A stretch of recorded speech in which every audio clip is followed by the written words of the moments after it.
L'Élysée salue à l'instant une excellente nouvelle qui devra être vérifiée sur le terrain. Réaction de la France après l'annonce donc de ce cessez-le-feu de 10 jours au Liban. On va aller retrouver tout de suite notre correspondante à Washington, Eleana Bonas. Eleana, l'annonce est tombée officiellement il y a une petite demi-heure maintenant. Ça bruissait depuis plusieurs heures et Donald Trump a confirmé donc ce cessez-le-feu. Oui, tout à fait. Il l'a écrit sur son réseau Truth Social. Je le cite: je viens d'avoir une très bonne conversation avec le président du Liban, Joseph Aoun, et avec le Premier ministre israélien, Benjamin Netanyahou. Ces deux dirigeants ont accepté la mise en place d'un cessez-le-feu de 10 jours à partir de 17h afin de parvenir à la paix entre les deux pays. Cette annonce a été confirmée et saluée par le Premier ministre libanais et elle intervient 2 jours après ce que les États-Unis avaient qualifié de rencontre historique, les premiers pourparlers directs entre le Liban et Israël depuis 1993. C'était ici, à Washington, et c'était le chef de la diplomatie américaine, Marco Rubio, qui les avait reçus. À l'issue de ces échanges, les deux parties avaient semblé repartir plutôt en bons termes. On se souvient de l'ambassadeur d'Israël aux États-Unis, par exemple, qui avait déclaré: nous avons découvert que nous étions du même côté avec le Liban, unis pour libérer ce pays du Hezbollah. En effet, la démilitarisation du Hezbollah, ça faisait partie des objectifs d'Israël à propos de ces échanges. Pour le Liban, un des objectifs, c'était justement la mise en place d'un cessez-le-feu. Un cessez-le-feu, donc je le rappelle, qui vient d'être annoncé par Donald Trump.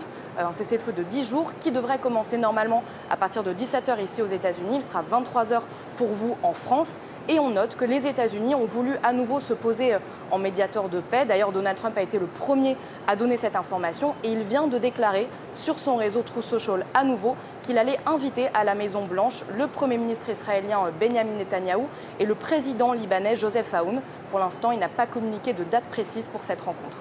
Et on n'a pas non plus la réponse des invités. On suivra ça évidemment avec beaucoup d'attention. Merci beaucoup. Eleana Bonas en direct de Washington. Réaction sur ce plateau donc après l'annonce de ce cessez-le-feu. Surprise quand même, il faut bien le dire. Alors il y avait ces négociations qui avaient repris depuis le début de la semaine à Washington, mais elle n'entretenait pas un espoir démesuré non plus. Là, on a un cessez-le-feu après 6 semaines de guerre, plus de 2000 morts au Liban.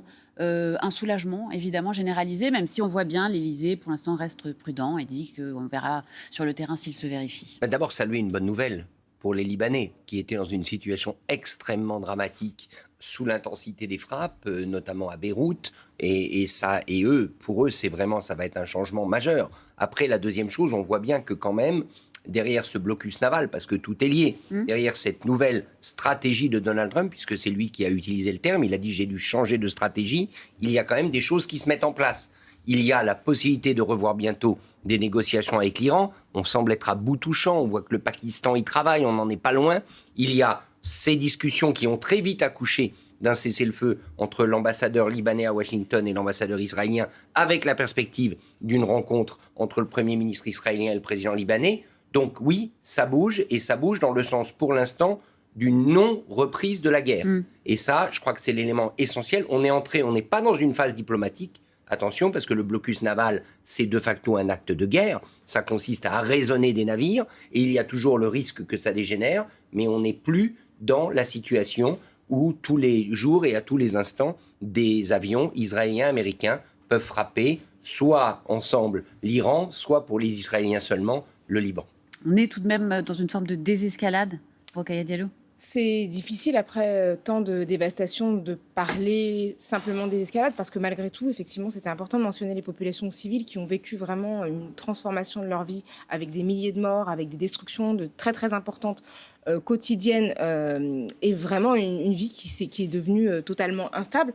Donc le cessez-le-feu, ça reste une pause, mais dans une situation qui est quand même dramatiquement entravée, qui a été vraiment profondément bouleversée, avec des drames et des pertes humaines extrêmement conséquentes, et un voisin qui a été perçu comme tentant d'annexer une partie d'un territoire qui n'est pas le sien, avec un projet quand même d'expansion dans le Proche-Orient assez conséquent, et qui a été aussi... c'est un projet qui a aussi eu un impact sur d'autres territoires. Donc c'est un cessez-le-feu. Évidemment, c'est un soulagement pour les populations pour les populations civiles. C'est aussi la possibilité pour Trump d'annoncer quelque chose de positif dans une situation qui, depuis quelques semaines, lui a échappé. C'est-à-dire qu'il est venu en annonçant quelque chose qui allait se passer très, très rapidement et qui allait bénéficier aux États-Unis. Et en fait, ça s'est enlisé dans un processus qui n'en finissait pas. Donc aujourd'hui, ça lui donne effectivement du matériel politique pour se présenter comme quelqu'un qui produit de la paix, même si en réalité, on est juste après une période quand même de bombardement beaucoup trop intense. Guillaume Lagan, spécialiste des questions de défense et des relations internationales, et maître de conférence à Sciences Po, auteur, je ne l'ai pas encore dit, je ne vous ai pas encore présenté, de Géopolitique de l'Europe, le crépuscule d'une puissance, avec le point d'interrogation, toujours très important à signaler, au PUF. Je salue également Aude Sophie, journaliste internationale à France Info. Guillaume Lagan, quelle est votre analyse ce soir de l'annonce de ce cessez-le-feu au Liban pour 10 jours ?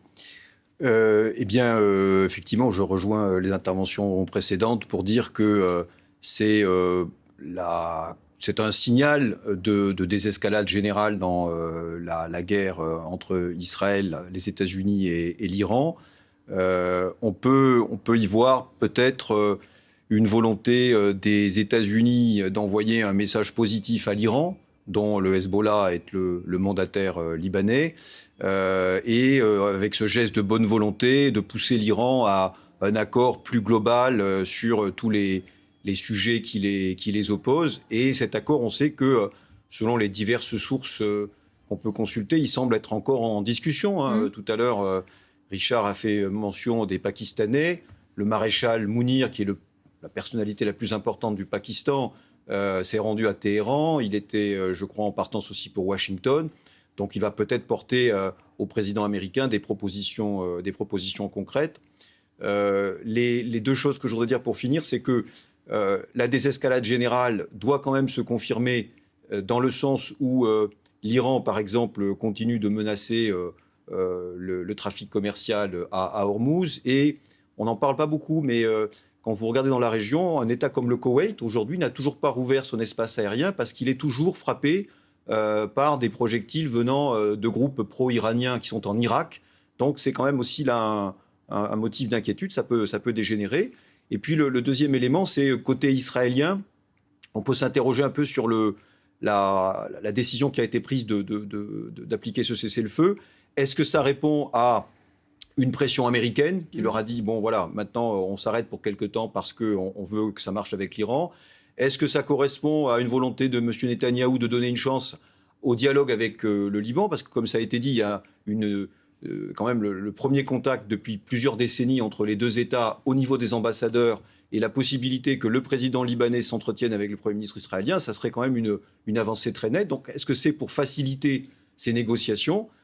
Ça peut être un élément. Et puis le dernier élément que je voudrais mentionner, c'est est-ce que ce cessez-le-feu sera un vrai cessez-le-feu, ou alors est-ce que ce sera un cessez-le-feu comme on en a vu au Liban depuis 2024, c'est-à-dire qu'Israël continuera de s'arroger le droit d'intervenir contre les groupes, le groupe du Hezbollah si celui-ci, par exemple, maintenait des frappes sur le nord d'Israël.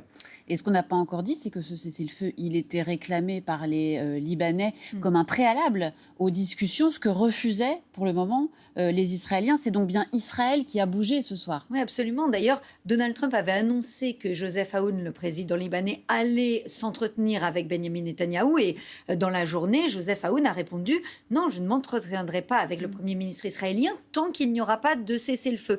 Et vous évoquiez le maréchal Mounir, le Pakistanais, qui était donc en visite à Téhéran pour rencontrer le président du Parlement iranien, Mohammad Khalibaf, qui a lui aussi répété aujourd'hui qu'il ne pouvait pas y avoir de reprise des négociations avec les États-Unis sans cessez-le-feu au Liban. Donc il y avait ces deux fronts-là qui effectivement poussaient pour un cessez-le-feu. Il semble que ça ait porté des fruits, sachant que aujourd'hui il y a eu encore des bombardements très violents, très intenses de la part de l'armée israélienne, ce qui à la fois donnait l'espoir qu'un cessez-le-feu allait effectivement être mis en œuvre. D'ailleurs, la presse israélienne affirmé dans l'après-midi que les commandants de l'armée dont les forces étaient déployées dans le sud du Liban avaient reçu l'ordre de préparer les soldats pour donc un retrait ou un cessez-le-feu. Mais voilà, rappelons quand même que ce cessez-le-feu intervient après une journée encore très meurtrière de la part de l'armée israélienne. Et on peut voir notamment les images de cette frappe israélienne qui a détruit aujourd'hui un pont. Alors, je ne sais pas si c'est le dernier, mais en tout cas, un pont qui enjambait le fleuve Litani et qui coupait le Liban avec la partie sud qui est occupée par l'armée israélienne. A priori, c'était le dernier lien entre les deux parties du pays. Oui, et c'est là où il faut bien faire attention aux mots qu'on emploie. On parle d'un cessez-le-feu qui, pour l'instant, est encore hypothétique. On verra s'il tient ou pas. Malheureusement, là, le Hezbollah a une responsabilité. Dans le passé, le Hezbollah a souvent repris l'initiative d'attaque. Il faut rappeler que l'intervention israélienne et les frappes absolument terribles qu'Israël inflige au sud Liban et à Beyrouth sont le résultat d'attaques du Hezbollah. Le Hezbollah, la milice chiite iranienne, largement téléguidée par l'Iran. Donc, attendons de voir ce qui va se passer. Mais il paraît évident quand même qu'Israël va, d'une manière ou d'une autre, chercher à maintenir son emprise sur le sud du Liban, tant que la preuve, et alors là, comment ? La preuve du désarmement du Hezbollah n'aura pas été apportée. Donc on n'est pas du tout dans une situation où le cessez-le-feu décrété, pas encore appliqué, on verra, conduirait à un retrait immédiat de l'armée israélienne. Pas du tout. C'est encore une situation, je dirais, de guerre figée. Et on peut faire confiance aux Israéliens. S'il y a la moindre chose, ils n'hésiteront pas à frapper. Rappelons-nous quand même à Gaza ce qui s'est passé, où à plusieurs reprises, des cessez-le-feu ont été quand même violés par l'armée israélienne. On sait que les premières heures d'un cessez-le-feu sont toujours particulièrement délicates et risquées. On va aller retrouver notre envoyée spéciale à Beyrouth, Sophia Delay. Bonsoir Sophia, merci de nous rejoindre en direct de Beyrouth, où ça y est, la nouvelle s'est répandue depuis 45 minutes maintenant, cette annonce de Donald Trump d'un cessez-le-feu de 10 jours. Comment est-elle accueillie ce soir, Sophia, par les habitants de Beyrouth et les Libanais ? Écoutez, la société libanaise, elle est un peu divisée sur la question depuis plusieurs jours maintenant qu'on discute avec eux sur notamment la question d'un cessez-le-feu. Il y a évidemment une partie de la population qui est soulagée ce soir, qui va pouvoir prendre un petit peu de répit. Mais ce que beaucoup nous disaient lorsqu'on discutait avec eux, c'est que certains ne croient pas en l'application véritablement sur le terrain de ce cessez-le-feu. Certains nous disaient, regardez, lors des précédentes guerres, il y a eu d'autres cessez-le-feu avant et il n'a jamais été respecté complètement. Donc finalement, les Libanais sont toujours un petit peu dans l'expectative. Ils attendent de voir si très concrètement ce cessez-le-feu sera respecté dans le sud du pays notamment, qui a été très largement bombardé aujourd'hui encore, notamment dans les districts de Tyr, notamment autour de la ville de Nabatieh. Et puis il ne faut pas oublier une chose, c'est qu'il y a une partie des Libanais sympathisants Hezbollah qui déjà estimaient que le fait de s'asseoir à la même table que les Israéliens était en soi une trahison de la part du gouvernement libanais et qui était contre l'idée d'un cessez-le-feu parce que pour une partie de la population libanaise, il faut continuer à se battre jusqu'au bout. Donc finalement, les divisions dans la société libanaise perdurent et on attend évidemment de voir si ce cessez-le-feu sera véritablement appliqué. Merci beaucoup Sophia Delay en direct de Beyrouth ce soir avec Nicolas Auer, nos envoyés spéciaux sur place. Pas de réaction pour le moment du Hezbollah qui ne participait pas à ces négociations, qui avait fait savoir à quel point il y était opposé. Un député du Hezbollah a encore dit aujourd'hui que ces négociations étaient une grave erreur. Alors c'était avant l'annonce du cessez-le-feu. On peut imaginer que le Hezbollah ne se sentira pas forcément concerné par cette annonce, ou alors est-ce qu'il a participé d'une manière ou d'une autre à l'accord annoncé ce soir ? Moi, je pense que pour lui, c'est plutôt une bonne nouvelle quand même, parce qu'il obtient un arrêt des frappes israéliennes sur le... Parce qu'on a beaucoup dit tout à l'heure qu'il y avait eu des milliers de morts libanais. Vous savez, c'est très compliqué, parce qu'il y a eu des milliers de morts civils, mais dans ces milliers de morts civils, il y a aussi beaucoup de combattants du Hezbollah qui ont été éliminés. Alors, les Israéliens ont communiqué des chiffres qui sont invérifiables, de plusieurs centaines de combattants. Donc ce qui est certain, c'est que le Hezbollah est quand même dans une situation où il préfère arrêter d'être frappé plutôt que de continuer à subir les attaques israéliennes. D'autant qu'au-delà des frappes, ce qu'il faut rappeler, c'est que l'armée israélienne est en progression terrestre dans le sud. Enfin, vous l'avez un petit peu dit tout à l'heure. dans le sud du Liban pour établir une sorte de zone tampon vidée de ses habitants et que des combats très violents ont encore eu lieu en début de matinée dans une des villes symboles justement de la puissance du Hezbollah, une ville où le précédent Nasrallah, enfin le précédent chef du Hezbollah avait fait un grand discours en 2006. Donc ces opérations militaires se poursuivent.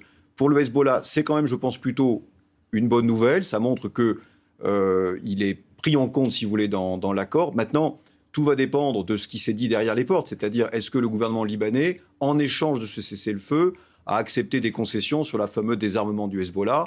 On sait bien que derrière, ça suppose une action de la part des autorités libanaises qui sont à la fois faibles, mais surtout très divisées sur ce sujet-là, certains redoutant le potentiel de guerre civile que produirait un désarmement du Hezbollah, parce que, on l'a dit tout à l'heure, évidemment, par facilité de langage, on parle toujours des Libanais, mais en fait, au Liban, les réactions politiques à ce sujet sont quand même très étroitement corrélées à votre groupe d'origine. Beaucoup des chiites se sentent solidaires du combat du Hezbollah, qu'ils le veuillent ou non d'ailleurs, parce que lorsqu'ils sont opposants au Hezbollah, ils sont généralement persécutés, voire éliminés. En revanche, les deux autres groupes importants au Liban, les sunnites et les chrétiens, sont, pour les sunnites en majorité, pour les chrétiens en petite majorité, plutôt opposés au Hezbollah. Et pour certains, vous avez des groupes assez revendicatifs qui seraient même prêts à prêter main forte au gouvernement pour désarmer le Hezbollah. Donc il y a un risque de guerre civile qui est réel au Liban. Et c'est, je pense, la préoccupation principale du gouvernement libanais. Le soulagement ce soir exprimé par la présidente de la Commission européenne, Ursula von der Leyen, après l'annonce de ce cessez-le-feu de 10 jours entre Israël et le Liban. Que dit-on justement ce soir en Israël après cette annonce? On retrouve tout de suite notre correspondant à Tel Aviv, Arnaud Miquet. C'est le président américain Donald Trump qui l'a annoncé sur son réseau social. Israël et le Liban seraient tombés d'accord pour un cessez-le-feu de 10 jours qui pourrait entrer en vigueur dès cette nuit. C'était une condition sine qua non posée par le président libanais Joseph Aoun, un préalable à toute discussion directe avec le Premier ministre israélien Benjamin Netanyahou. D'ailleurs, les deux hommes auraient dû se parler dans la journée au téléphone, mais pour le Liban, cette conversation ne pouvait pas avoir lieu sous les bombardements. Et des bombardements, il y en eut toute la journée. Les sirènes ont résonné dans le nord d'Israël après des tirs de roquettes et de drones du Hezbollah, tandis que l'armée israélienne détruisait le dernier pont du fleuve Litani, coupant le Liban et rendant l'accès au sud du pays impossible. Pas de réaction pour l'heure de la part de la milice chiite pro-iranienne. Trump qui indique aussi avoir invité le Premier ministre israélien et le président libanais à la Maison-Blanche. Merci beaucoup Arnaud Biguet pour toutes ces précisions. On sait qu'un accord de cessez-le-feu de 10 jours a été trouvé, mais effectivement, on ne sait pas encore quels sont les termes de cet accord. Et parmi toutes les questions qui subsistent ce soir, il y a évidemment la question du Liban Sud, cette partie sud du Liban. Arnaud nous confirmait qu'effectivement, le dernier pont qui reliait le Liban à sa partie sud a été bombardé aujourd'hui. On ne sait pas si l'armée israélienne a l'intention de continuer à occuper cette zone. A priori, oui, mais on ne sait pas. Ce qui est certain, c'est que les Israéliens, encore une fois, compte tenu de tout ce qu'ils ont investi dans cette période de frappe, à savoir, ils ont beaucoup frappé Beyrouth, ils ont beaucoup frappé toute cette région, ils ont provoqué un exode massif de la population. Ils veulent maintenant aller jusqu'au bout de la destruction et du désarmement du Hezbollah. Benjamin Netanyahou, de toute manière, l'a dit. Il l'a toujours dit. Ils estiment, les Israéliens, moi j'étais en Israël juste avant les frappes, ils ont toujours dit que pour eux, le moment est opportun parce qu'il n'y a pas de président plus pro-israélien que Donald Trump. Ils n'en trouveront pas d'autres. Je les cite, c'est ce que j'entendais à Jérusalem ou à Tel Aviv. Nous n'en aurons pas d'autres comme lui. Donc, on doit aller au bout de ces deux opérations. Opération de démantèlement et de changement de régime en Iran. Ça, pour l'instant, on semble en être loin. On verra si les négociations reprennent. Et d'autre part, opération d'éradication du Hezbollah. Donc je crois que l'idée qu'un cessez-le-feu pourrait conduire l'armée israélienne non seulement à cesser les tirs, mais à se retirer, pour l'instant, est totalement utopique. Sachant que dans les derniers jours, le gouvernement Netanyahou a dit qu'il voulait étendre la zone tampon dont il affirme que ça garantirait la sécurité du nord d'Israël. Donc on est encore plus loin d'un retrait. On se souvient qu'il y a encore quelques semaines, certains ministres du gouvernement parlaient d'occupation, voire d'annexion de cette zone du Liban Sud. Pardon, allez-y. Allez-y, non, je vous prie.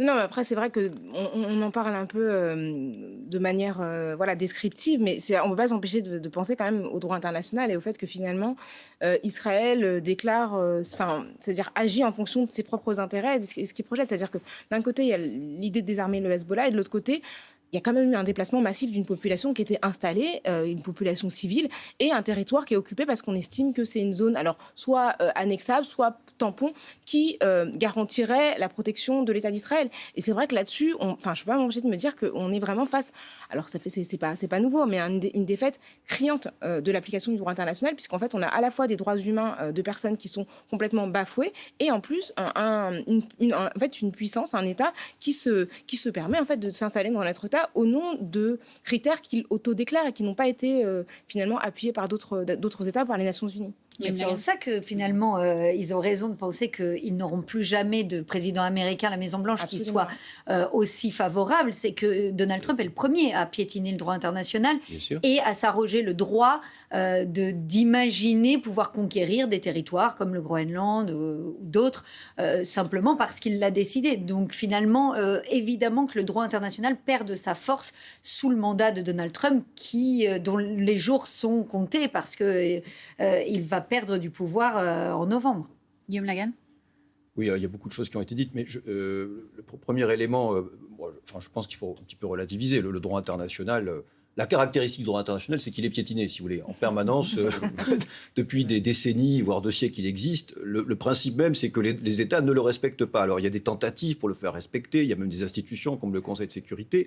La vérité, c'est que dans les années récentes, si sans remonter trop avant, il y a beaucoup d'autres États et dirigeants que M. Trump qui ne l'ont pas respecté. M. Poutine, lorsqu'il envahit l'Ukraine et lorsqu'il en mange un morceau, c'est complètement contraire au droit international. Et en passant, je rappelle que M. Trump a revendiqué le Groenland, mais à ma connaissance, il ne l'a pas occupé. Deuxième élément, sur le droit international et le Liban, ça c'est clair que la souveraineté du Liban n'est pas respectée par Israël, ça c'est tout à fait évident. Maintenant, ça renvoie aussi à un problème de droit international ou national, si vous voulez. C'est qu'il faut rappeler que le Liban n'est pas maître chez lui. C'est-à-dire que le Hezbollah, qui est en fait une milice iranienne aux mains de l'Iran, est en réalité beaucoup plus fort que l'armée libanaise et se comporte en fait comme une sorte de proto-État. C'est eux qui font la pluie et le beau temps. Donc c'est vrai que c'est un peu un dilemme. C'est-à-dire qu'effectivement, en appeler au droit international, on ne voit pas quelle possibilité concrète le gouvernement libanais, dont on disait tout à l'heure toute la faiblesse, pourrait répondre, si vous voulez, aux menaces qui pèsent sur Israël, et qui, par ailleurs, je le rappelle aussi, s'inscrit dans le droit international, puisque vous avez, dans la Charte des Nations Unies, article 51, un droit que tous les États ont à la légitime défense, donc ils ne veulent pas être agressés par leurs voisins, et donc, bien légitimement, les gouvernants d'Israël se préoccupent de leurs citoyens quand ils sont bombardés. Et le dernier élément, je ne veux pas être trop long, mais parce que c'est important pour les téléspectateurs, il faut rappeler qu'on est en campagne électorale en Israël, et que donc, dans ce cadre d'une campagne électorale, on le voit souvent en France, les partis rivalisent de propositions parfois démagogiques. Donc, c'est dans ce contexte qu'il faut remettre les déclarations que vous avez mentionnées tout à l'heure de certains dirigeants d'extrême droite qui font partie de la coalition, qui ont appelé effectivement à l'annexion du Liban Sud. Mais ce n'est pas, je crois, la position officielle de l'État d'Israël, ni du gouvernement dans sa majorité. 2 réactions avant de vous laisser la parole, Richard Verly. Le Hezbollah, un député du Hezbollah, première réaction du Hezbollah à ce cessez-le-feu. Ce député dit que le mouvement va respecter le cessez-le-feu avec Israël si celui-ci arrête de le viser. Voilà, ça, c'est la première réaction. On verra ce qu'il en est dans les prochaines heures. Et puis un conseiller du président Emmanuel Macron qui salue une excellente nouvelle et qui ajoute, le jour où il faudra soutenir les autorités libanaises pour rétablir la sécurité et la souveraineté sur l'entièreté du territoire libanais, je crois que beaucoup seront contents de pouvoir compter sur la France, y compris les Israéliens. Et là, évidemment, on voit bien qu'il s'agit d'une réponse aux attaques virulentes de l'ambassadeur israélien aux États-Unis hier, qui disait nous, on veut maintenir la France le plus loin possible, la plus éloignée possible de ces discussions. Oui, alors ça va être compliqué pour les Européens sur les 2 théâtres. sur le théâtre du Liban comme sur le théâtre du détroit d'Ormuz. Vous parliez de l'Élysée, il y a eu cet après-midi un échange des experts de l'Élysée, des collaborateurs d'Emmanuel Macron avec un certain nombre de journalistes sur la future possible opération de sécurisation du détroit d'Ormuz, car il y aura demain vendredi, une réunion à Paris co-présidée par le Premier ministre britannique et par le président français. Pourquoi je le cite ?